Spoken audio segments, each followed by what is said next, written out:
ഇവിടെ ഒരു പുള്ളി ക്ലാസ്സിൽ പഠിക്കുന്ന എല്ലാ പിള്ളേരുടെയും ഫോൺ അടിച്ചു മാറ്റിക്കൊണ്ടിരിക്കുകയാണ്. കാരണം ആ പ്രദേശത്തുള്ള അധികം സ്കൂളുകളും ഒറ്റ ഗ്യാങ് ആയി മാറി ഇല്ലീഗലായ കുറെ പരിപാടികൾ ചെയ്യുന്നുണ്ട്. അതിൽ കയറി പറ്റണമെങ്കിൽ സ്വന്തം സ്കൂളിൽ നിന്ന് 100 ഫോണെങ്കിലും അടിച്ചു മാറ്റി അത് എത്തിക്കുന്നവർക്ക് മാത്രമേ ആ ഗ്യാങ്ങിൽ ചേരാൻ പറ്റുള്ളൂ. അങ്ങനെ ആ ഗ്യാങ്ങിലെ സിയോങ് ചെ എന്ന ഒരുത്തനെ കാണാൻ പോയി. അവർ ഇങ്ങനെയുള്ള ഇല്ലീഗൽ കാര്യങ്ങളെ കുറിച്ച് പറയുന്നത് കേട്ടതും അടുത്തുള്ള കുറച്ച് കോളേജ് പയ്യന്മാര് ഈ ജെൻസികളൊക്കെ എന്ത് മണ്ടന്മാരാണ്, അവരുടെ വിചാരം അവരൊക്കെ ഗാങ്സ്റ്റർ ആണെന്ന് പറഞ്ഞതും ഗെയിം കളിച്ചുകൊണ്ടിരിക്കുമ്പോൾ ശല്യപ്പെടുത്തിയതിന് സിയോങ് ജെ നേരെ പോയി കീബോർഡ് എടുത്ത് തല അങ്ങോട്ട് തല്ലി പൊളിച്ചു. ആള് ഏകദേശം ഒരു സൈക്കോ തന്നെയാണ്. അങ്ങനെ കൊടുക്കാനുണ്ടായിരുന്ന ഫോണാണ് ജോൺടെ എല്ലാവർക്കും തിരിച്ചു കൊടുത്തിരിക്കുന്നത്. അതറിഞ്ഞാൽ ആ മെയിൻ പുള്ളി വെറുതെ നിൽക്കോ, അവനെ തിരഞ്ഞു വന്ന് പട്ടിയെ പോലെ അടിക്കാൻ തുടങ്ങി. ഏകദേശം ആൻസുവയെ എല്ലാവരും കൂടി അടിച്ചില്ലേ, അതേപോലെയാണ് അവനെയും ചവിട്ടി കൂട്ടുന്നത്. ഹീറോ ഒരു പ്രശ്നത്തിന് പോകണ്ട എന്ന് വിചാരിച്ചാൽ നടക്കുന്നില്ല. അവനൊരു ചെയർ എടുത്ത് അടിക്കാൻ നിന്നതും ഹീറോ അത് തടഞ്ഞു. നിർത്തിക്കോ, അതാ നിനക്ക് നല്ലതെന്ന് പറഞ്ഞു. പക്ഷെ മുഖത്തിനൊരു കുത്ത് കിട്ടി. എന്നാൽ ഒരു ഭാവമാറ്റമില്ലാതെ അവന്റെ മുമ്പിൽ വന്നു നിന്നു.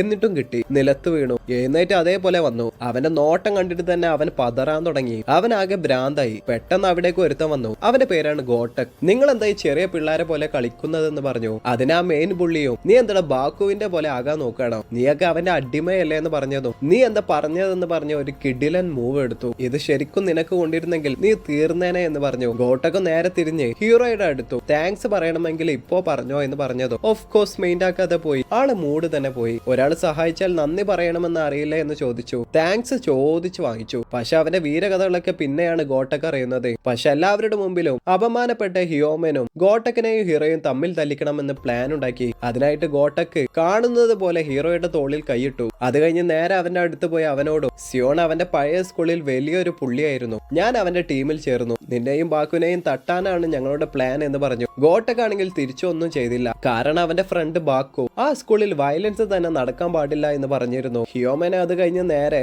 ഗോട്ടക്കിന്റെ ടീമിന് ഒരു ബാസ്കറ്റ് ബോൾ ക്ലബ് ഉണ്ട്, അതങ്ങോട്ട് തല്ലി പൊളിച്ചു. അവരോടുള്ള ഫുള്ള് ദേഷ്യവും തീർത്തു. എന്നാൽ ക്ലാസ്സിൽ ജുൻറ്റേനെ കാണാനില്ല. ഹീറോ അവനക്ക് കോൾ ചെയ്യാൻ നിന്നതും ഹിയോമൻ അങ്ങോട്ട് വന്നു. ഗോട്ടക് അവനെ ബാസ്കറ്റ് ബോൾ ക്ലബിന്റെ അകത്തേക്ക് പിടിച്ചു വലിച്ചു കൊണ്ടുപോകുന്നത് കണ്ടു എന്ന് പറഞ്ഞു. ഹീറോ അതിനകത്ത് പോയി നോക്കിയാൽ അവിടെ ആരുമില്ല. പക്ഷെ അലമാരയുടെ അകത്ത് ജുൻറ്റയെ അടച്ചു വെച്ചിട്ടുണ്ട്. ഹീറോക്ക് അത് ഹിയോമൻ ചെയ്ത പരിപാടിയാണെന്ന് മനസ്സിലായി. അതിനിടയ്ക്ക് ആ മെയിൻ പുള്ളിയും ഒരു പയ്യനെ ഭീഷണിപ്പെടുത്തി. അവന് നിങ്ങളുടെ ബാസ്കറ്റ് ബോൾ ക്ലബ്ബ് ഷോൺ അടിച്ചു പൊളിച്ചു എന്ന് ഗോട്ടക്കിന്റെ അടുത്ത് പോയി പറഞ്ഞിരുന്നു. ആ ദേശത്തിൽ പോയി നോക്കിയാൽ ഹീറോ അതിനകത്ത് നിന്ന് ഇറങ്ങി വരുന്നതാണ് അവൻ കാണുന്നത്. ക്ലബിൽ പോയി നോക്കിയാൽ ബാക്കുവിന്റെ ഫോട്ടോ സിഗരറ്റ് വെച്ച് മായ്ച്ചു കളഞ്ഞിരുന്നു. ഹിയോമന്റെ ട്രിക്ക് വർക്കൗട്ട് ആകുമോ? കാണാം അടുത്ത പാർട്ടിൽ.